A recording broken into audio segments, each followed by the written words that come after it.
The Legendarium podcast is brought to you by you. So please visit patreon.com/legendarium to support the show. But for now, welcome to the Legendarium.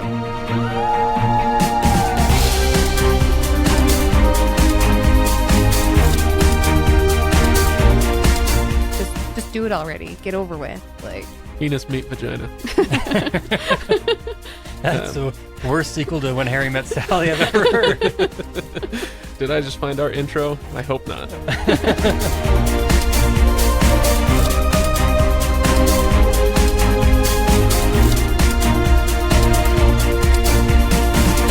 Welcome everybody to the Legendarium podcast.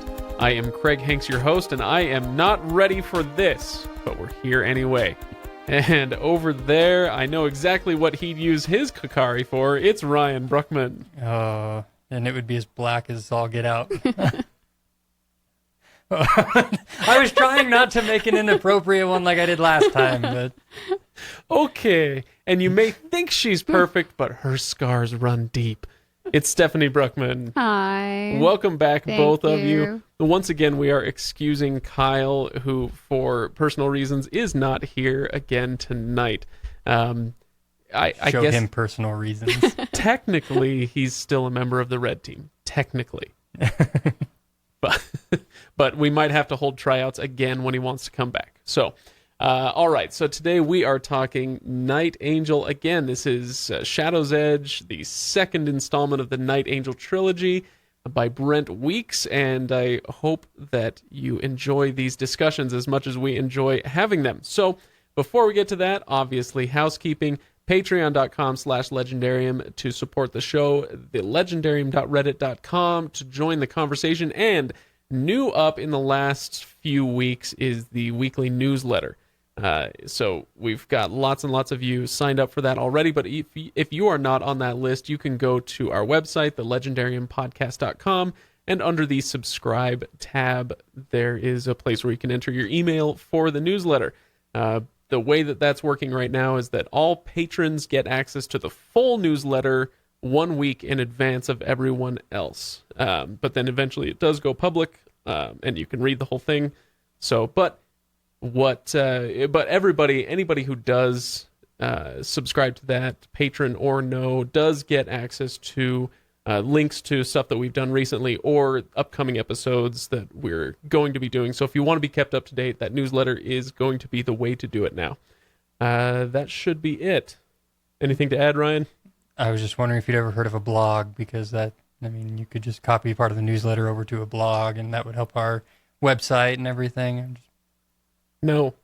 Okay. No, I'm not going to do that. Actually, so when after the 1 week is up and it goes public, I do put it on our blog. Oh, got it. Okay.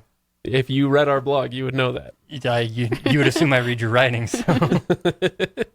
Well, that's fine. I was going to ask you how the first edition was, but never mind.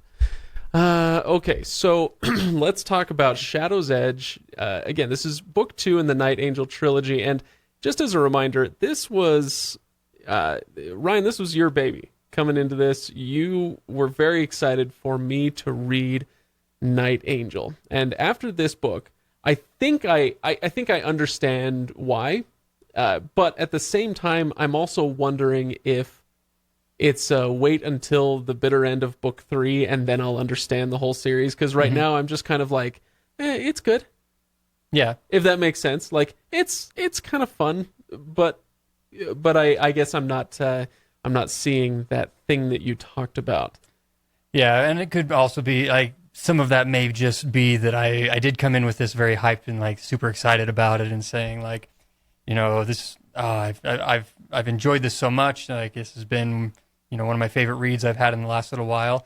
And on my second third-ish pass through on this to do these episodes, like my feelings have tapered a little bit. And I've had a little more distance and time to see it, right? Versus my initial emotional response. Not to say that I think this is bad or mediocre or anything. I still think this is great, but I recognize this now more as a first work of an author versus a masterpiece by an author. Right. So and I am actually glad that we did this. One of the things we talked about earlier on was like we wanted to get through Brent Weeks' writing because I really wanted to introduce Brent Weeks to the podcast.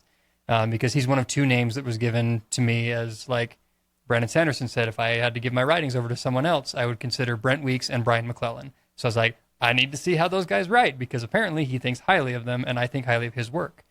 So I read through Lightbringer first and adored it. Loved Lightbringer a ton.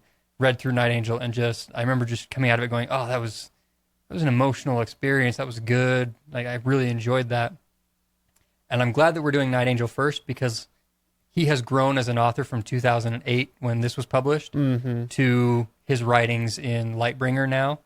I think he's grown quite a bit as an author, and has changed not changed too much, but like he's moved with the times a little bit in the way that he writes some of his characters and things like that. So I'm excited for us to also get a chance to go through Lightbringer and stuff like that as well. Right. Okay. Stephanie, remind me, is this your first read of this one or your second? I have read through the second book 1.5 times now, but I haven't done the third book yet. Okay. Oh, okay. So that one's going to be fresh. I still haven't done the third book, so I still don't know what happens in the third book. Well, I'll try not to spoil something I don't know for you. How's it going? How are you feeling after 2 books now? So this book kind of felt like a second book in a trilogy. You never really it moves the story along, but it doesn't finish anything. For me, it didn't. It was kind of like, okay, well, there's more coming. Sure. So, but it moved. Do you think is that maybe a product of knowing that it's a trilogy? Because I'll be honest, when I got to the end of this one, I was like, I did feel a sense of finality, because spoiler alert, blah, blah, blah, blah, blah, spoiler alert for the whole book. The God King dies at the end of the book, and it's the whole, I mean, he says it over and over again at the end. He's like, this was my life's purpose. This was all that I had to live for, and now he's dead. And so I feel like I did get that sense of finality. And Logan Gyre is, we don't know what's her name is, the pretend queen, usurper lady. But, like, Logan's pretty much the king now. But for me, the God King's dead. You don't find out anything where any of the characters are. Like, there's a massive battle that just... There's no wrap-up, you're saying. Ended, yeah. But didn't really end, and the God King died. There's no Frodo going off to the west. There's no wrap-up of the book. You really don't know what happens to Kylar. You don't know what happens to Elene. You don't know what happened... Like, you don't know where any of these characters That's true. are. Okay. And so that's what I feel like, that they ended this book, and there has to be more, because you don't know what's happened to anyone. Either that, or you got really lazy at the end. It's like, nah. Who did? And they all Brent lived Weeks. happily ever after. So I do want to talk about the ending, but I'm not sure that I want to do that just yet, because there were, I guess I'll just tease it by saying there were a couple of moments there at the end when I almost crashed my car, because I can't see out of the back of my head. And I was rolling my eyes so hard.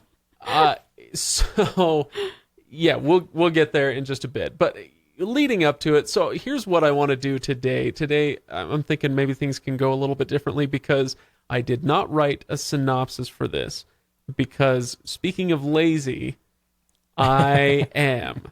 No, actually, I finished it just today, and so I haven't had time to go through and write the synopsis yet.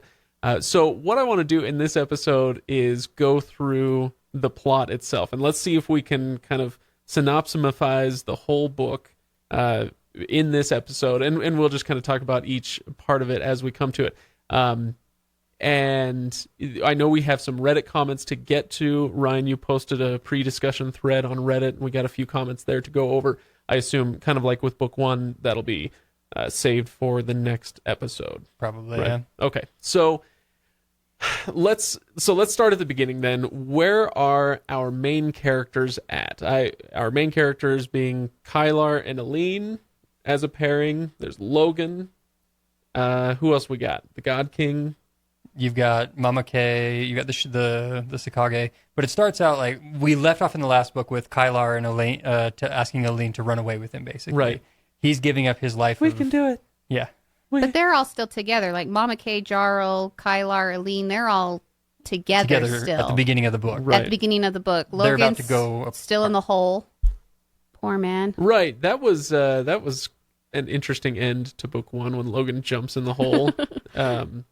Yeah, anyway, and frankly, I was shocked at how much of this book he spent in there. But anyway, I guess we'll get there. So let's talk about Logan and Elene first. They are going to run away together. Kylar and Elene. What did I say? Logan. Sorry. Kylar and Elene. They run away together to a town whose name Caernarvon is a town whose name is Caernarvon. Thank you. And so they're going to try to make it as herbalists. Mild-mannered herbalists. Mild-mannered herbalists running an apothecary. And I 100% believe Brent Weeks used terms like that just as a personality thing. A mild-mannered herbalist, a la, Spider-Man, right, whatever. Your friendly neighborhood apothecary. Yeah, he's totally... He tweeted something out this last week about... Oh, I think I saw this. It's taken 10 years for a fan to ask me if I did this on purpose, and it was more, cowbell. He's like, yes, I 100% did this on purpose. So now when I'm reading this, I'm going, like, anything that catches me, like, a little bit like, that seems not totally there. Maybe that's him actually just being that. So, okay, let's pause on the plot for a second. Let me just ask you, how do you feel about that? Those little... Does it detract at all from the prose when an author kind of just puts in little inside personal jokes that nobody's going to get? Or that if somebody does get it, it rips you right out of the story, and it's the author kind of peeking through the veil, going, "Hey guys, like how do we feel about this?" I think if you can do it well to the point where, like with what he did with the cowbell thing, I never caught it because I listened to the book. Like I listened to that book that he did, whereas you have to read it because it's more cowbell thing in there. I think that as long as it's done subtly and not egregiously often, I'm okay with it. And just don't put it in a major plot point. Like in the climax of your book, all of a sudden you throw that in. Like, don't do that. But I'm okay with authors injecting personality into it. Yeah, but I feel like there's personality and then there's something that belongs on a blog versus in your novel. And is it a big deal? No, this is not a big deal. This is just one of those little things of personal taste, and so I'm happy to acknowledge that it's a stupid little thing that I probably shouldn't complain about. But I didn't. Well, no, I haven't even read the book that he's talking about. But I imagine that there are little things like that in this book. Anyway, yeah, we are off topic because that's not even part of this book. Maybe we'll talk about cowbell when we get to I have no Lightbringer. idea what you guys are talking about. But that's what I mean when he says, you're going to make it as a mild-mannered herbalist. Like, that's not parlance for this, even though this isn't like an era that specifically like where it's set, swords and sorcery type thing. Right. You don't expect that phrasing. And, okay, more tangent, please. I got a fever, and the only cure is more tangent.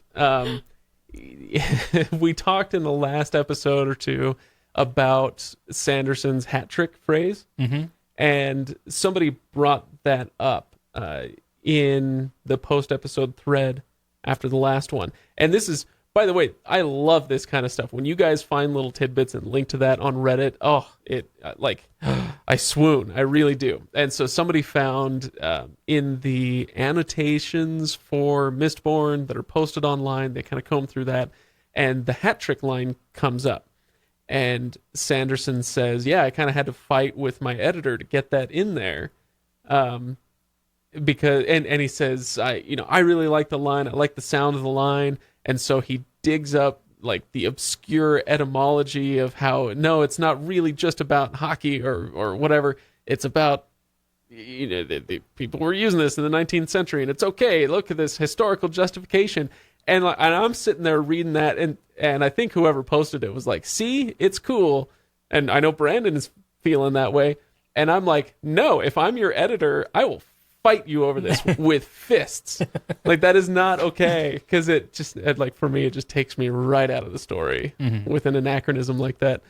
So, mild-mannered herbalist. I guess this book, or these books, I guess, now that I've got two of them under my belt, these books are written in such a relaxed, colloquial style that it didn't bother me as much as the hat trick line, but I still noticed it. Yeah. So, I don't know. Stephanie? I have no opinion. Just you guys can keep talking about this because you don't care. I did not notice. I did not pay any attention to it. I never got taken out of the story because of any wordage he used. I have no opinion.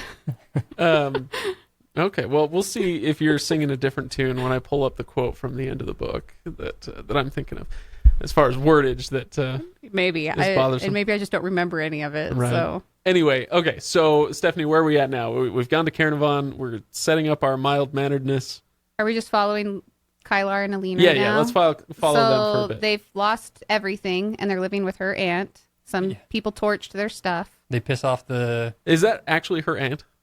yeah. It not through blood, through her adoption into the Okay. family that she was raised Okay, by. okay, sorry, go on. It's like, Yeah, so they're living with her aunt. they piss off the local not the street streams, toughs. Someone, the- yeah. What's the Sakage? The local Sakage there. The joke Sakage? Yeah. And through all of this, Elene is sticking to her guns of no killing, no violence. And, Oh, and no sex. yeah, and no sex, because that's important. And Kylar's like, and he goes off and is playing Night Angel, fighting his urges to kill people and still managing to kill people. Also sex. Yeah, I don't think they've gotten any. Fighting those urges also. It's not hard when the woman's saying no. That's true. Exactly. You just suck it up and deal with it. There are so many puns flying around right now. I just can't even deal with this. So he's running around doing his kind of faux Night Angel thing, and he does kill a few people, like on the down low. He's killing bad people, Right? That are doing bad things. Oh, Because he's seeing, and he starts to see things in their eyes. There was. Did you guys catch the James Cameron reference in that section? Have you guys seen True Lies? This is another one. Took me right out of the story. Was it funny? Absolutely. But it took me right out of the story when he's in his internal monologue. He's justifying it to an imaginary version of Elene. And it's like, are you out there killing people? And he goes, and I'm going to do this in my fake Schwarzenegger voice, but he goes, yes, but they were all bad. And it's a joke from True Lies when he's under truth serum and his wife has just found out that he's this international spy, man of mystery. And she says, have you killed anybody? He goes, yes, but they were all bad. And that's the line from this book. And I'm like, you're killing me, man. You're taking me right out of this. So 100% that is on purpose. If more cowbell is on purpose, then True Lies is on purpose. I think you should write that down. And if we get a chance to talk to him at JordanCon, you can be like, I want to know if these... I've got a list. Here's a list of things you need to just clear up for me. Whether or not you were quoting True Lies here or not. Yeah, absolutely. Okay, so yes, but they were all bad. Yeah, I'm out killing people. But he's trying to, do the right thing. He's trying to keep his promise to Elene, but also clean up the streets because he's your friendly neighborhood apothecary. How did we turn Kylar into Peter Parker? Okay, so where do we go now? Is there anything that comes out of this in this book? Here's the thing, if we want to stick with Kylar and Elene, we can't follow timeline wise. Okay, so we got to jump to... You have to jump either to someone else or we go through, because the big story of Kylar and Elene here isn't just that he's Night Angel. Because eventually... He sells Retribution. Yeah. Buys wedding ring for the exact amount he needs to buy wedding rings. Yeah. The wedding earring setup. What the big thing here is showing that Kylar and Elene, as much as they love each other in their understanding of love, don't work. They don't work because they don't have a fundamental understanding of each other. They don't. Yeah, exactly. It's the idea that you have to have common goals or interests or something, right? I don't know, and I got so bored. Are we done with these two? It was a long bit. Are we done with these two? Will something else happen to these two? Because I am done listening to them bicker and argue and just have sex already. Get it over with. So the tension is romantic, just Stephanie. I know. The romantic in the room is just have sex already. Because I'm going to remember that. the tension between the two of them is just it grated on me. I had a hard time. I was like, who's next in this next chapter? It feels childish. It does. I feel like I'm listening to a high school love story. I was like, okay, right, now I get it. It's drama and I get it. Let's move on. And I am fine with some measure of that. I think it's good to remind us that these people are very young. He's what, 20-ish? They're 20, yeah, and she's what, a little younger, probably 17 or something like that. And so, it's good to remind us that they are that young. And so, my emotions when I was 20 years old, or 17 years old, they weren't that sophisticated. And so I get it if you're going to write teenage characters like that, you're going to keep things kind of simpler. And to some adults who have been through a little bit more, it can be a little bit wearying. But I think at a certain point you have to, they've got to grow up a little bit. They're in a position, they're both acting as parents. Like Right. they have an 11-year-old daughter, supposedly, like that they're helping raise. I think Uli and the aunt were some of my favorite interactions during their Oh, the storms. aunt's hilarious. She's your Well, go have sex already, Yeah, right? if their bed's creaking, just leave them alone, let them be. I was like, okay. So that was some of my favorite interactions during their storyline. I was like, okay, get the aunt back in here because she has the comedy and the humor, and that's making all of this. She's the one saying all this stuff as we're as readers are thinking. Like, just do it already, get over with. Like, Penis, meat, vagina. That's the worst sequel to When Harry Met Sally I've ever heard. Did I just find our intro? I hope not. Okay. Should we shift? We'll come back to these two yeah, and their because then childishness. other characters pop up into and change their storyline. So. We should go to Logan. Let's go to Logan. Ryan, we talked about Logan's already in the hole. What's the hole? Who's the hole? Known as Hell's Asshole. Sweet. That's what he calls it throughout the entire book. Logan is in this very tight, confined space with a big hole in the middle with a bunch of other cannibals. And he is a cannibal now. He's had to eat human flesh. The whole time in the hole, There was sorry, can I pause? Go for it. I've said a couple of things about Brent's writing and his prose style that I've kind of not been super into, but there was a moment when I was like kind of affected, and it's when the first one happens and there's a body thrown down in the hole, or somebody gets torn apart, and all the holers, as he calls them, tear this guy apart, and a leg flies his way, and he like catches the leg, and it's this is disgusting, right? But he looks down at it, and it says something along the lines of and he wept because no matter how hard he tried, all he could see was meat. Mm-hmm. And I was like, dang, that's a great line. That was really, really well done. Anyway, go on.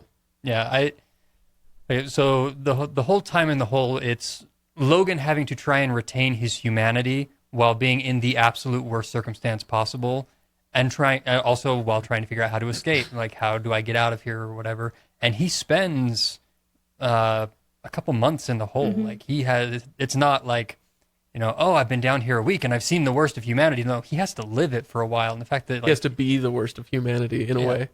he actually gets to a point where he's like, he finally calls himself a monster because he had to kill someone. Well, and he separated them in his mind. There's animals and there are monsters. How he saw the people holers. he was with, that he separated them in his mind. The animals are the murderers, the rapists, the worst of humanity, but still kind of human. And then you have, or is it the other way? It's the monsters. They're the monsters. And then you have the animals that are like Gnasher and Tats, and like those that are just there surviving. Mm-hmm.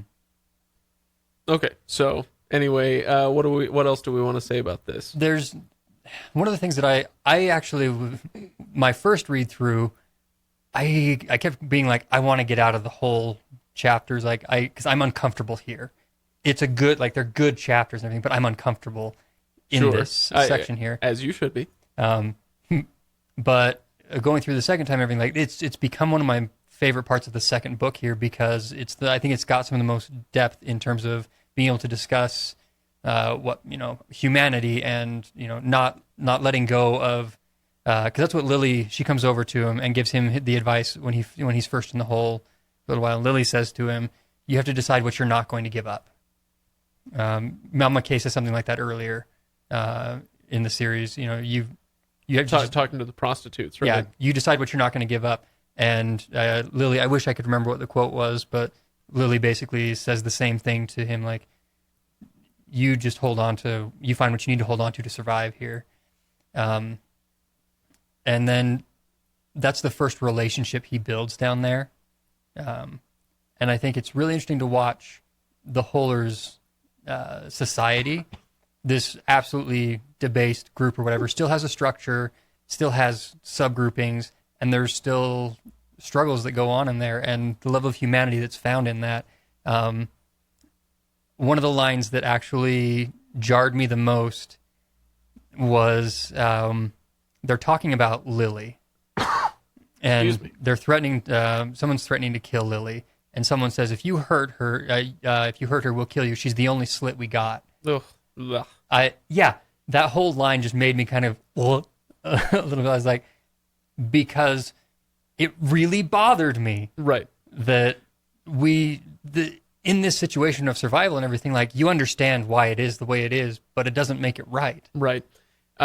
This whole section reminded me a lot of something that has caught my attention in the last few years, and that I won't go too far down this rabbit hole, but I'll just bring up the idea of prisons. So I've been reading a lot, I should say, hopefully learning a lot about the Enlightenment and what it means that society has progressed in the last 10,000 years, and how it has progressed, and what human beings used to live like, and how the structures of societies have changed over the last 300 years or so.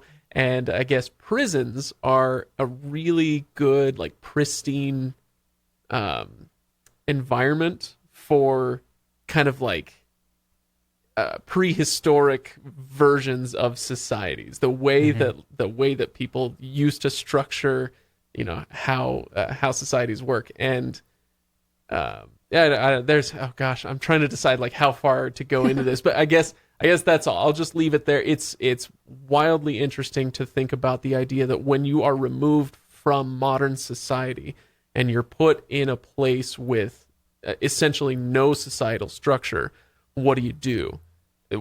Society will happen anytime you have a group of human beings together, and some people will be nothing more than the sum of their basest desires. Mm-hmm. And they'll say things like that about a woman who is thrust into their mix. Anyway, so yeah, that stuff is all right up my alley. It's kind of a simplified version of that, because there are only a dozen of them or so in the whole. Yeah. So it's not like you have this giant prison system, right? Or, with like gangs and whatnot, but you still get the kind of simplified YA version of that, I guess. Mm-hmm. You might say. So yeah, I really liked that section quite a bit for showing us. You take Logan Gyre, mm-hmm. right? Yeah. Logan Gyre, who's kind of the epitome of a cultured person, at least in these books, yeah. Right? And then you thrust him into that and kind of see the difference between the two and watch him devolve. Great stuff. Paragon of right, of doing what's right. Right. And playing by the rules. They were really some of my favorite chapters. I loved reading about Logan in the whole. Really? I as uncomfortable, because it's an uncomfortable situation, and seeing how low humanity can be, especially when you think of like the guards and what's his name, oh yeah, whatever, Gorky. Yeah, the Gorky that they all hated. That he's throwing bread into the hole, like just to taunt them, and then there's one that he pees on it, and Logan still eats it, and he talks about it, like, it's disgusting, because I'm sitting here, I'm like, am I hungry? No, not really anymore. It's like he can feel the warmth dripping down his mouth and stuff, like, and I'm sitting here going, at what point would I have to be like, to want to survive like that? When does death become a better option? Right, when you throw yourself through the hole. Than living like that, especially like as I'm thinking of Lily being the only woman in there, and really the only reason she is still alive, that people haven't killed her yet to eat her, is because these men need sex. As a woman, that just blows me away that people can get that low, that humanity can be that low, where the only reason someone is being kept alive is so they can meet some need or desire, or whatever. Right. Like, and this is exactly. And she allows it. Like, she's like, I'm doing this to survive. Like, she's not okay with it, but she's accepted it. She's not going to fight it. And this is exactly the kind of thing that I'm talking about, where to our modern sensibilities, we've come so far in the way that we view something like rape. And this is a good thing. we don't countenance this sort of thing, but you do not have to go back very far in history to find when that type of thinking, when somebody from whatever past era would have read something like this and said, no, that tracks. Yeah, that makes sense.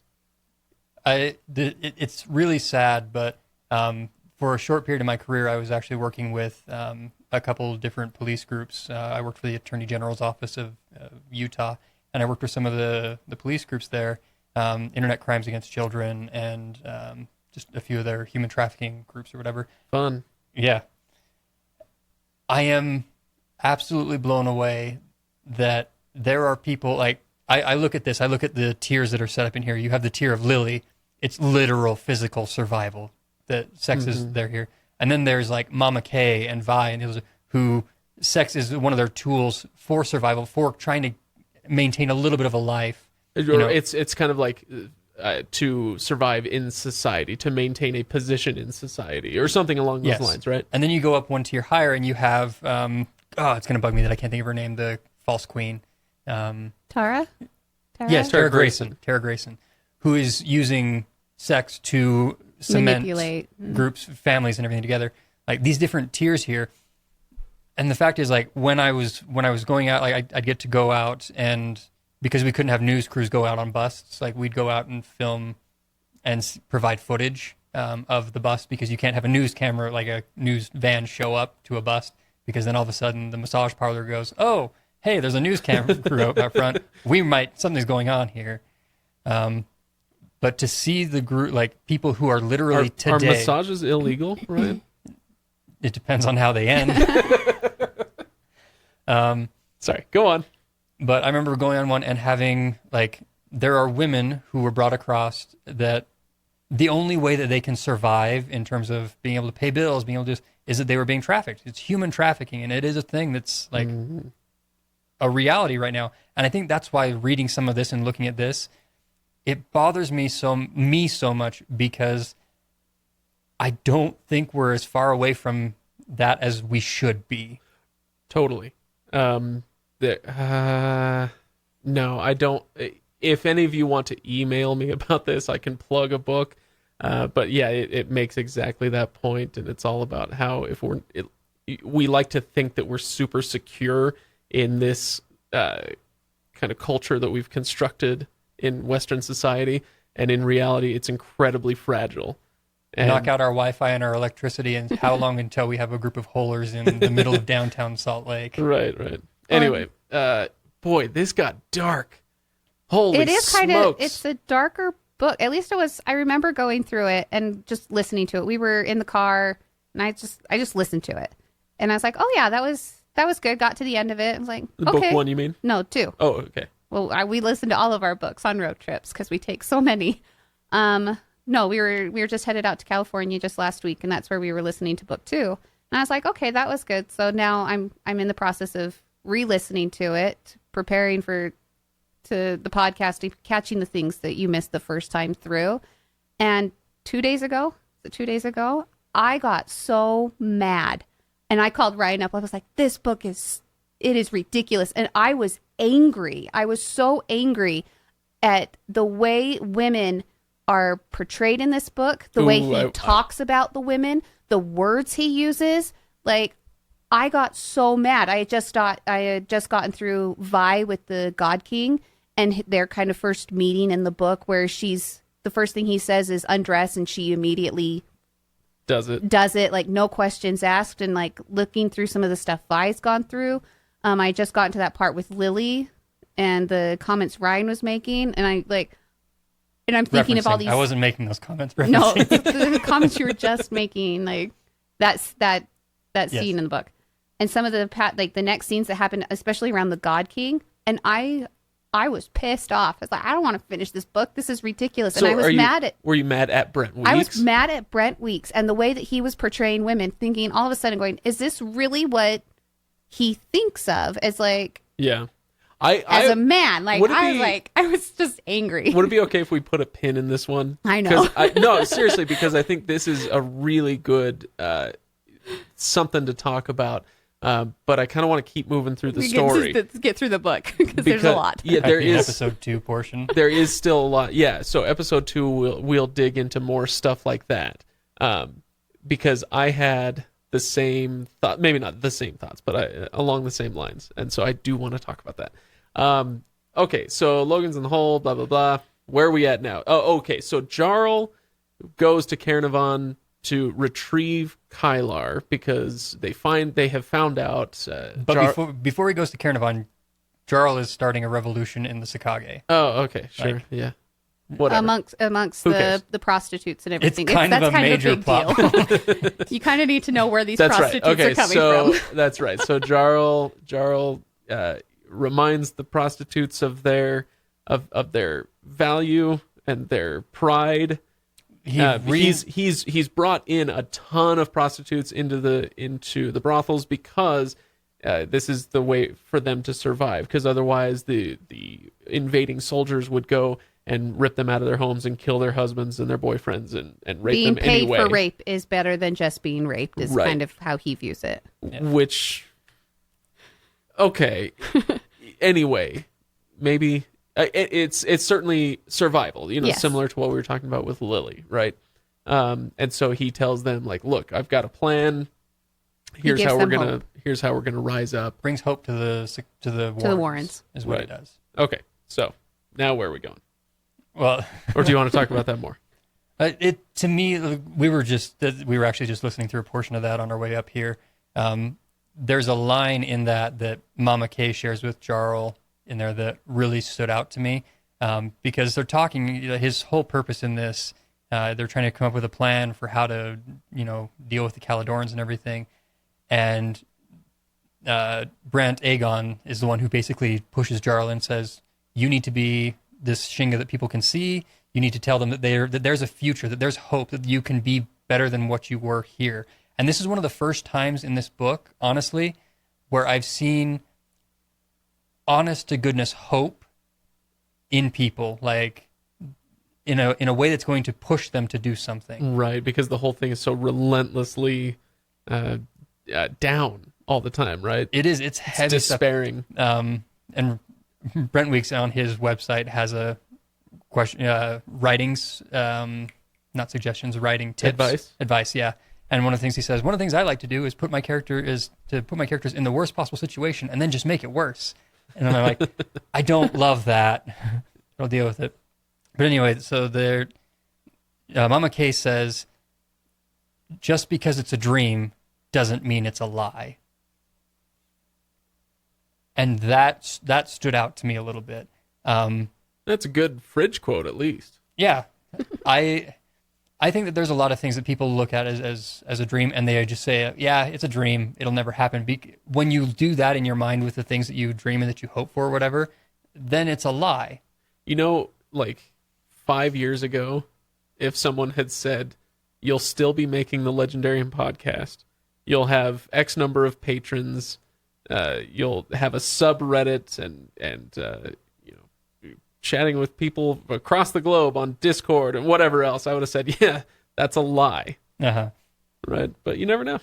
It worked out. Hope springs eternal. In a very heavy book like this, moments of hope and the things that cause our characters to be driven to do something, because this is our motivator for the Nocta Himata. Like, oh, right, okay. Jarl's murder is what is the tipping point, but it's this build up here that allows for the major point of the Nocta Himata, where the Caledorans lose 600 people in a night. In that one night, yeah. And it's empowering, like, to watch these people do something, to actively choose to do something. And that's what I like about this. One of the things that I like in any book, if people are making choices and acting and driving for their own good, that's going to keep me more interested than the people who are just sitting there going, "We've been invaded. This sucks." Okay, peon from Warcraft 2. Or no, that was the peasant. Ready to work. Zug. Okay, there you go. There's your peon. Wow. This is a weird episode. Okay, so Jarl does all that stuff. Whatever. And now he's headed Now he goes Now to he goes to Caernarvon. Caernarvon. Now we get to what I want to talk to about. Kylar. Because we've had... So he goes, and so does Vi. As I think we have one more character to cover her story before, because they all meet up there with Kylar. Is Vi. Vi is the wet boy assassin apprentice of Hugh Gibbet. Hugh Gibbet, which really demands that I ask the question, what exactly is an Ibbet? And how big are they? How big is his? So she's the apprentice of Hugh Gibbet. Sorry. What kind of name is that? So now she is in the thrall of the God King, and he's laid compulsion on her and sends her to Caernarvon to kill Jarl. Well, he gave her an opportunity for freedom. If she kills Jarl, she's now a full-fledged wet boy. That she's no longer an apprentice, so she doesn't have to. Right. She can get out from Hughes. She can get out from under Hugh, Yeah, which is what she sees in the first place. Because he's awful and rapey and abusive. And she has no intention of actually killing Jarl, because she's actually sent out to kill. Like in her mind, she's killing Kylar to appease the God King, right, for not killing Jarl, because Jarl is her friend. Right. So she arrives there. Jarl has arrived at the same time to talk to Kylar about coming back and rescuing Logan, who they've just found out is still alive in the hole, and Vi she's got her bow and she's gonna murder Kylar, but Jarl's in the way, and so she just shoots him in the frickin' face with an arrow, and he dies. Did I miss anything on that one? Okay, so and then she depends on how deep you want to go. Then some stuff happens. So she kills Jarl, and he dies in Kylar's hands, and then in his arms, I guess is the expression. That makes more sense. Yes. Ew, he's holding him out. Arm's length. Die over there, please. So not on the rug. She is like trying to get out. I'm hazy on the timeline. And well, then she goes back to the house and so kidnaps Kylar, the girl. if you follow Kylar a little bit more, he then goes and buries Jarl and decides he's going back all on his own. Right. He leaves the earrings for Elene so she can have the support of the money and everything. Leaves Uli with her, and he's going back to wherever it is. Cinnamon. Yeah, that place. Right. I don't remember what I it's can called. remember Caernarvon, but not the main I know, city. exactly. To do what Jarl Scenario. asked. Yeah, scenario. Okay. So he's left. So then Vi... I know, this is so hard. Like, this must have been a nightmare to outline. Okay, so yeah, he goes back on his own, and he's gonna track down Vi. Yes. And kill her, because Jarl saw her, and he so said knows, Vi or whatever. Yeah, so he knows it was Vi. He's gonna go after her, and he's gonna murder the crap out of her. He has no idea, but Vi goes to the house shortly after Kylar does, and she finds the little girl Uli, and kidnaps Uli. And takes the rings. And takes the earrings. And takes the earrings. And so now, what a mess. What a mess. Oh, dear. Because now, Elene thinks, oh, Kylar's left me. The earrings are gone. And he hates it. And he took Uli or something. Well, she didn't know about the rings. Oh, she didn't know about the rings. That's right. She doesn't know about the rings, but it says, like, I've got the girl. I'm sorry. There's a note there. Yeah. So she goes after Uli. Right. So she's going to rescue Uli. Kylar doesn't know Uli's been stolen. Elene does. But Elene knows now that it wasn't. She figures out who's on that first. It wasn't Kylar. It wasn't Kylar. It was this other woman. Because the police. Yeah. Figured it out. They saw Vi pass leaving through with the girl. with Uli. This is just riveting radio, by the way. I just want to point that out. It's a big turning point because it's when the story starts. Here. Exactly. It's when things actually start getting a little bit more interesting. Halfway through the book, and Kylar and Elene they've finally broken apart and are going to go their separate ways, in quotes. In the same way. Yeah. But Because then they've thrown in these sub characters. Because then now you have the witches, Sister Oh my Ariel. gosh. Sister Ariel, which is obviously a bigger character now that we've hit that point in the story. This isn't and where Dorian that- and Dorian, Feyre, and Solon. and Solon, and where they're in all sorts of. Two of them went to Screaming Winds, and Solon and Dorian went to Screaming Winds. Feyre went after the sword. Kirok. Right. Kirok. Oh my gosh. Okay, look. We just need to stop for a second, okay? Just everybody stop and take a breath. This is what happens when you don't write a synopsis. I know. So it's all my fault. We've read quite a few books. A lot of them were really, really big. It's remarkable to me now as we're doing this, just to think about this isn't that long a book compared to many others that we've read. And we've already noted that he spends unbelievable amounts of time in Caernarvon, dwelling on the same things over and over, page after page. And yet, there's a whole lot of crap shoved into this book. Okay, I should be more respectful. You know what I mean? There's just a bunch of stuff. All these names and all these places and you know, kind of we were talking last time about Solon and how, I'd love to get more backstory on him and the other two. Dorian and whatever. Because Dorian is the God King's son. Right. And it kind of happened again in this book. I don't know if has that been revealed yet. Yeah. In the second book? Uh-huh. Okay. Yeah. Has to, because I haven't read the third book, and I know that, so. So, but I guess my point is just he's got all this stuff in there, and we're just kind of, we don't get a ton of foreground information on it. We're just presented with characters and their current situations, and it's not that we're given no backstory, but it's so little that it leaves me feeling kind of like, I'm not really very invested in in Dorian. Like, oh yeah, he's the God King's son, but rejected, and I don't really care. So this is a semi-tangent, but I'm going to tell you Yeah, we this. don't do those here. I'm going to tell you this. This is one of those books that I feel like he wrote this story as one piece. He wrote one long story with 3 episodes in it, Right. basically. Because looking back, having finished the series, like, everything is there. I don't feel like, oh, that's too short. And like, when I went back and read it the second time, I'm like, oh, okay. Now that I know where these characters are going, like, I feel those pieces, like, there's more there because I know what's coming. Right.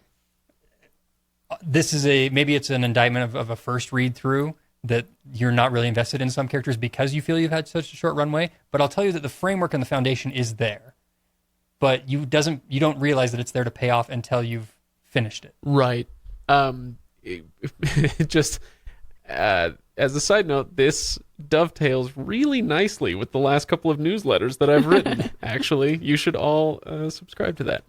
So anyway, side characters, let's leave them aside for now. We're going back to Scenaria because we got to wrap this episode here in a few minutes. So we're heading back to Scenaria. We're through halfway the through the book. I hate you guys. I hate you. Let's see if we can synopsize the last bit of the book, the last half of the book. We can go from here because it's Kyler goes back to Scenaria. He saves Logan. He gets Logan out of the hole after the Holders, Which was dope. which the Holders are also trying to figure. They almost get out themselves using a key and everything, but there's a spy in their midst. They get out. Kyler fights a dragon, something or other, spills the blood on Logan's arm. Which is not paid off in this book. Yeah, No. you have no idea what the point of that. Just don't show anyone. Right. You shouldn't be. I don't remember who said that to him. You shouldn't be showing that to people or something like that. Yeah. His arm.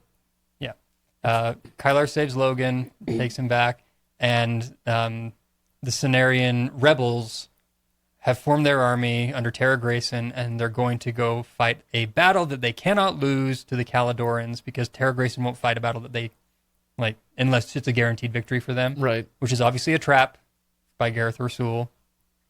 And that's like the rest of the book. By the way, I'm sorry. Speaking of names, how seriously should we really take a god king named Gareth? Well, if you say it like that, try a little bit of Gareth. Anyway, that just kept getting. And What would you name a god king? I switched between the audiobook and the ebook, and so when I was actually reading it, it didn't bother me as much. But the narrator would say Orsul, and he would like really lean into that name, Orsul. But his first name is Gareth Orsul. And it's just so every time I would hear it, it would just kind of make me chuckle a little Which bit. totally made me remember. I think I know what line you're going to come back with a hard eye roll on. I don't think you do. I bet. Anyway. Sorry, go on. Okay. Anyway, so army we've got Kylar and Logan and back to fight the battle against the Caledorans. Meanwhile, Vi and Kylar Kylar sneak into the palace to kill the God King, who is able to psychically inhabit and manipulate a kind of golem type monster. Virali. What's it called? Virali. On the battlefield. So while he's in there, he's controlling this giant indestructible monster thing on the battlefield. And so the two events, it's very Return of the Jedi. The two events are very interwoven, right? What happens to one must affect the other. You must understand this. So just don't shake your head at me. That was for you. I know. I appreciate it. Okay. You didn't look like it. And so they do kill the God King. Congratulations. It turns out Vi... This is the absolute worst synopsis of the second half of this book ever. Yeah. We discover that Vi I'm trying to hurry, okay?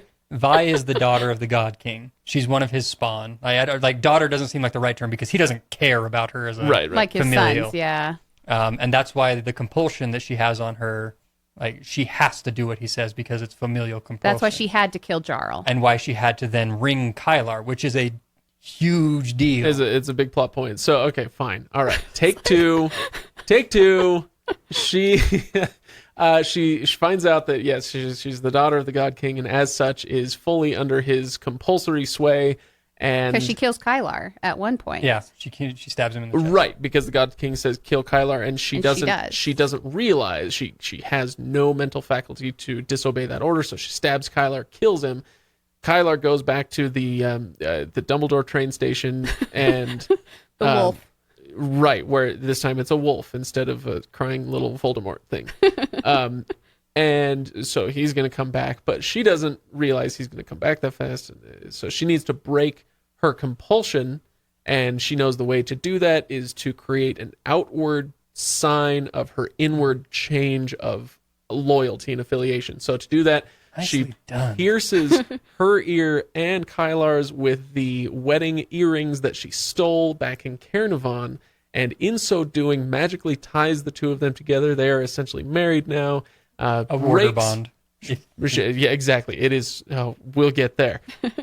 Breaks the compulsion from the God King and is able to stab him to death while he is mentally elsewhere, controlling that monster on the battlefield.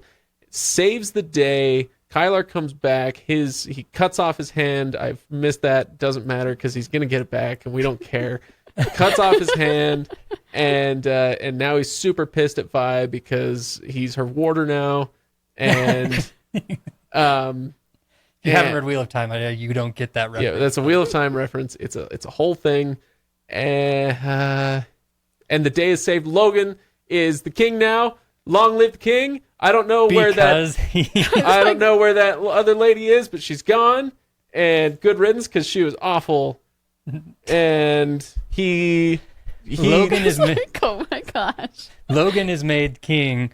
Like when in the He's battle, not they even release king. a Pharrell. Yeah, he's not king. Because they just call out Tara, King Jair. he gives his allegiance to Tara during this whole big scene when they were supposed to get married and didn't get married, and like so she's queen and according he gives to the their dignity back to the prostitute. I just don't. Yeah, like I'm just not. I'm not trying to rewrite the whole damn book. I'm just trying to give a but they're little all synopsis. important like pieces to I talk guess. about. I guess. If you really want to synopsize or whatever the word we're using is, Synopsize. it's Kylar goes to be an apothecary, fails, goes, kills God King. Other things happen. Congratulations. So what you're telling me is this episode could have been 6 minutes.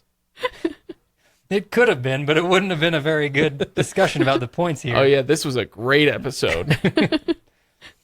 if someone hasn't like run their car off the road from listening to this just absolute just frustration of trying to figure out what are they talking about? Why are they still talking? Well, you got me, dear listener. But the thing is, like, a lot of the things that were really impactful to me are some of those plot points, like when they released the Ferali on the Cenarian army, and they're doom and gloom. We are now at the point of the book where the good guys are going to lose. They're going to lose no matter what.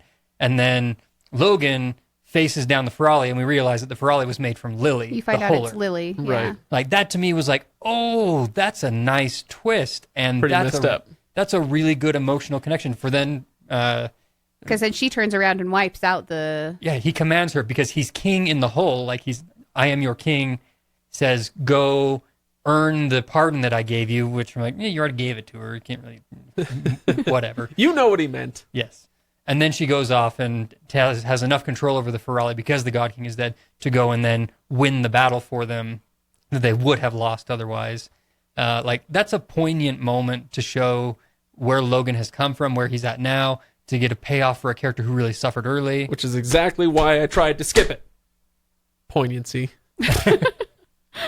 We want to touch on everything that's not important. Like, mild-mannered herbalist will spend 10 minutes on, but important emotional connections between characters, screw it. Fact. Yes, correct.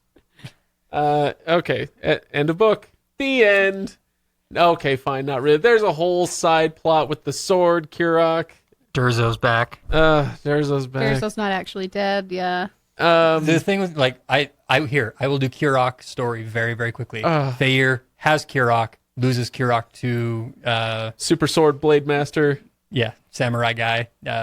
Guantanamo. Guantanamo.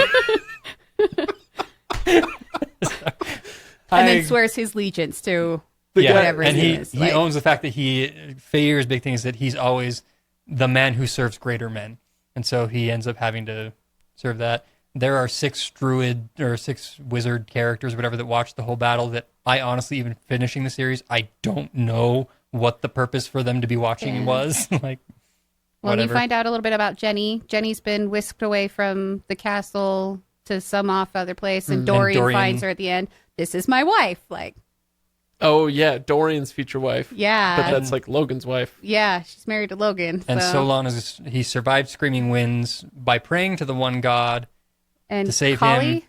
Kali has taken passes over through. through the Maw. Like, and I'm Kali is bad. the goddess that I'm assuming is important to the next book. Well, you kind of figure you have the son of the God King, then you have the God King, and now for book 3 we have a god. Like, that's the progression. Goddess. Right, Goddess. It's a woman. She's important. right. Okay, so the end. The end. You really want to end this episode? Well, no, so I just, yeah, I'm bored with synopsizing, and I think we need to move on. So I think we should go and make the other episode, because there are things I want to talk about with all this.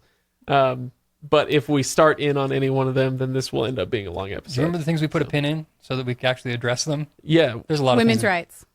women's rights. I want to talk about Vi, her hair and her body, not in a... Oh yeah, not in a Ken way. I realized after that came out of my mouth, I'm like, that just didn't sound the way I wanted it to. We've got a lot to discuss. Yeah. So we'll be talking about boobs. We'll be talking about violence and also some other boobs. So I hope you stick around for that. And for the 3 of you left, thanks for listening. No, this was weird. I just feel like the end of this episode really devolved, and I have no idea where it went. This will be the episode that the Swedish prison system puts us at the top of their playlist. Like, Exactly. You're going to have to listen to this one. Over and over again, but only the last 15 minutes of it. So thanks for listening, everybody. Stick around for in a couple of weeks. We will release the second half of our discussion, which we will be having presently. And so when you pick it up, I'll still be extremely frustrated with both of these other 2 humans in the room. Anyway, By the end of the time we finish this, one of us will have eaten the others. exactly. I look at all the legs in the room, and I'm just all I can see is meat. Okay, patreon.com/legendarium is where you can support the show.